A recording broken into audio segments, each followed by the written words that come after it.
البنت القوية مش اللي صوتها عالي، ولا اللي بترد على الكل، ولا اللي بتبان جامدة من بره.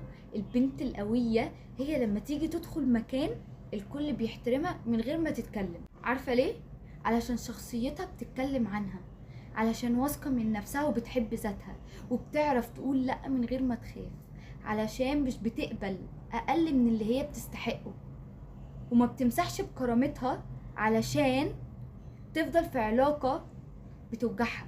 البنت القوية بتشتغل على نفسها كل يوم، بتتعلم وبتغلط بس ما بتهربش من غلطها، وبتقوم أقوى ودايما واقفة على رجليها مهما الدنيا حاولت تكسرها.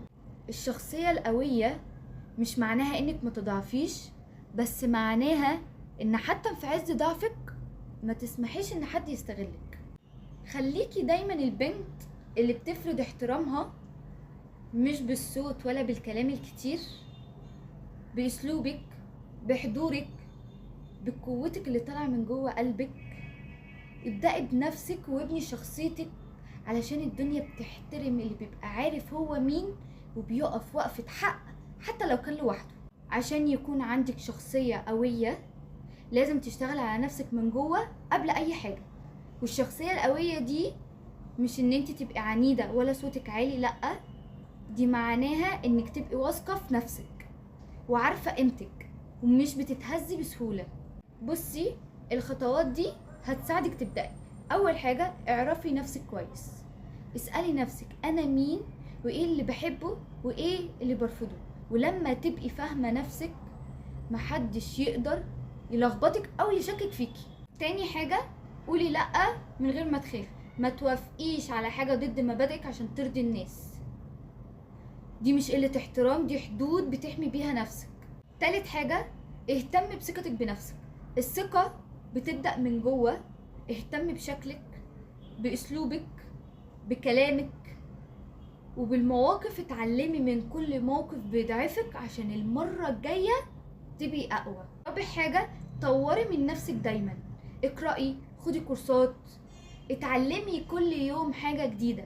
الانسان اللي بيطور نفسه دايما ليه حضور قوي وهبة. خامس حاجة، اتحكمي في مشاعرك.